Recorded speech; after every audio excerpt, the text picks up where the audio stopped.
Anti-Semitism is hate, plain and simple. It's evil, and it doesn't belong in our universities. That should be the baseline, but somehow we're still watching college presidents dodge basic questions about whether calls for genocide of Jews violate their campus codes of conduct. Elise Stefanik isn't asking trick questions, and in the clip you're about to see, she's simply asking if schools will stand up against hatred when it comes from the left. The response is jaw-dropping. Watch the entire exchange. Every American who cares about free speech, truth, and basic decency needs to hear this. And after this clip, I'm going to cite off specific examples, one by one, of the most horrific acts of anti-Semitism that have recently occurred on our universities. This is Andy with TrendingPolitics.com. Like and subscribe. Thank you, Mr. Chairman. Stefanik. Thank you. A question for each of you. Is calling for the genocide of Jews protected speech on your campus, starting with Havford? No, of course not. And what disciplinary action has been taken or would be taken if someone made that call?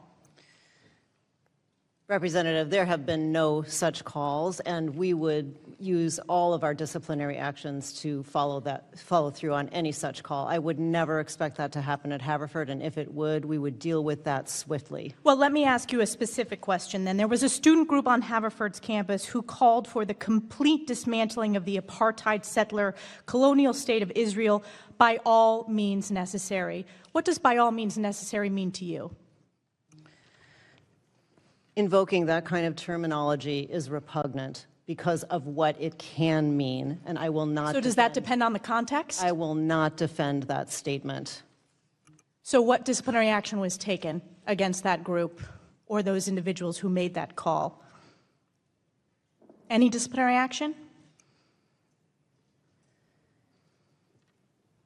Was there any disciplinary action taken against that group or those individuals? Those kinds of statements are.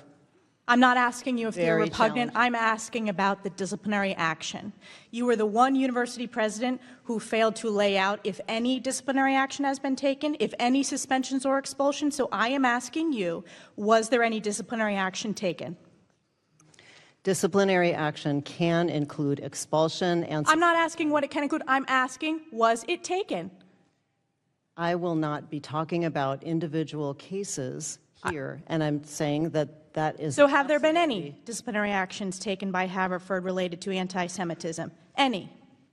Disciplinary actions are absolutely in our work. Have they been taken? Against anti-Semitism. Have they been taken by Havford? Yes, there have been some. I want to ask you another example. There was a professor of mathematics and statistics who posted after the October 7th Hamas terrorist attacks, quote, "We should never have to apologize for celebrating these scenes of an imprisoned people breaking free from their chains. This was a historic moment to be recorded in their history books." Jewish students have reported that you said this post could be, quote, "perceived in many ways." Does this post simply depend on the context, President Rabin?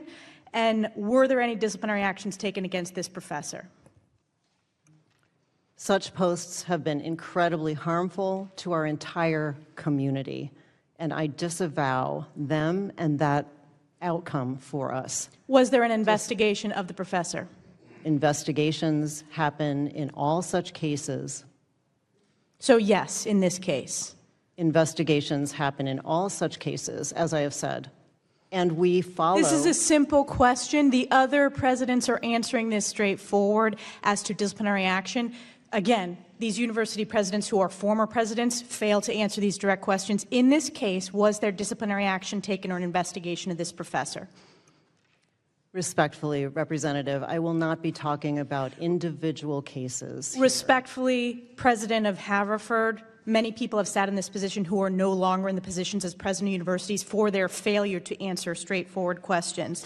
Another question I have, because this is a theme at Havford, there was an administrator who said that, quote, "racial minority students have never felt safe at Havford, and that Jewish prospective students should not expect to feel safe and should instead be brave." This was according to litigation against your college. Was there any investigation into this administrator for making those statements?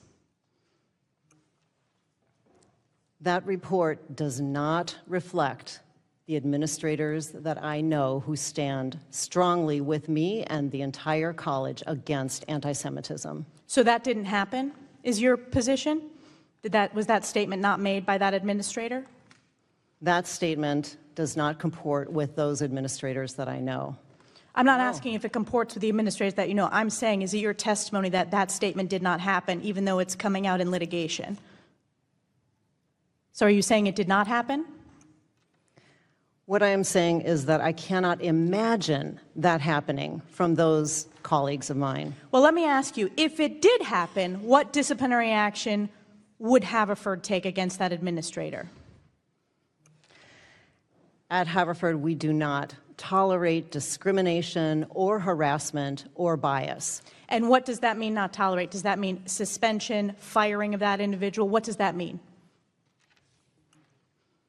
It means following all of our policies, which begin with investigation and then can lead to any of the aspects that you listed. For the American people watching, you still don't get it. Havford still doesn't get it. It's a very different testimony than the other presidents who are here today who are coming with specifics.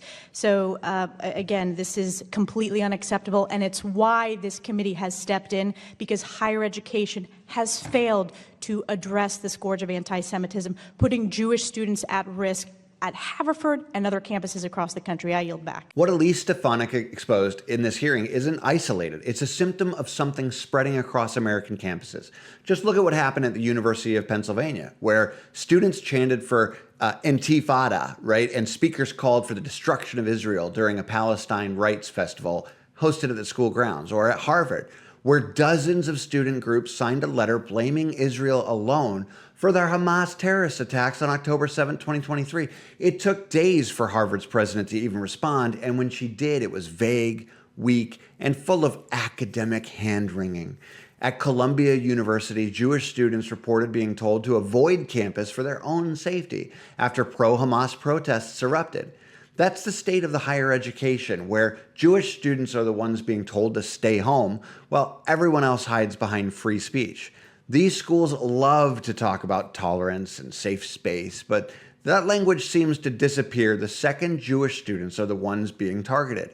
At UCLA, a tent encampment supporting Hamas took over the main plaza. When Jewish counter-protesters showed up, they were blocked, screamed at, physically threatened.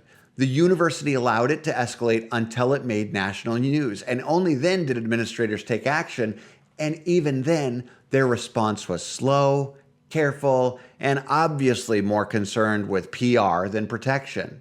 NYU students saw similar scenes. Jewish students were told to leave buildings when pro-Palestinian demonstrators were setting up. Videos circulated showing professors ignoring or even encouraging anti-Israel slogans, while Jewish students asked whether it was still safe to attend classes. In many cases, no one gave them a straight answer. Cornell had to shut down its kosher dining hall after multiple anti-Semitic threats, including death threats, were posted online targeting Jewish students. This is the reality on campus right now, and it's happening across every region. Not just the usual activist hotbeds. We're seeing this at elite law schools like Stanford Law. A federal judge was shouted down by student activists while the dean stood by, saying nothing. The message was clear. Speech is conditional. And if your views don't align with the activist orthodoxy, you're not welcome. That same double standard shows up in how they handle anti-Semitism. Silence the Jews, silence when Jewish students are targeted. Outrage when anyone pushes back. At George Washington University, a building was lit up with messages saying, "Glory to our martyrs," in reference to the Hamas terrorists who murdered civilians in Israel. This wasn't graffiti, that was a coordinated light projection. No one was expelled, no official condemnation with any urgency, just more statements about dialogue and free expression, while Jewish students watched their safety and their place on campus get pushed aside. And still, the people in charge want to pretend that they're surprised when public trust collapses. They want funding, they want prestige, they want the federal government to keep writing blank checks, while they refuse to enforce the most basic standards of decency. Why are these universities still receiving millions in taxpayer dollars if they can't uphold their own policies? Why should any of them be funded if they can't draw a line when it comes to incitement or hate? Guess what?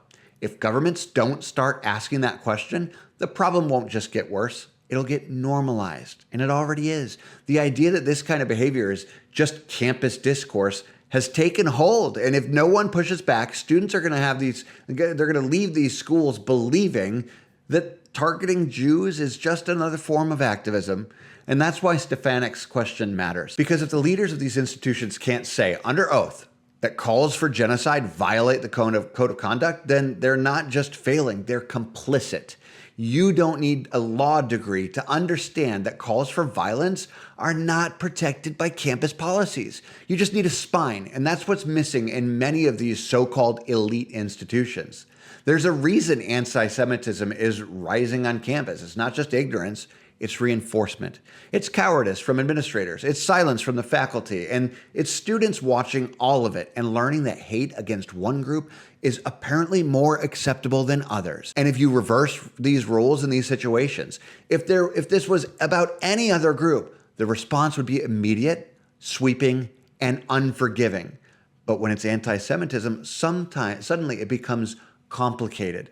So ask yourself, why is it so hard for a university president to say that advocating for genocide is a punishable offense? Why is that a debate? Why are the rules different depending on who the target is? This hearing didn't just reveal a bad policy, it revealed a moral vacuum.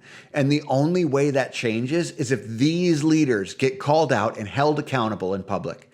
This is Andy with TrendingPolitics.com. Like and subscribe if you're tired of watching spineless administrators fold under pressure while Jewish students are told to stay quiet and stay home. We're not going to look away. We're going to keep covering every one of these moments, and we're not done.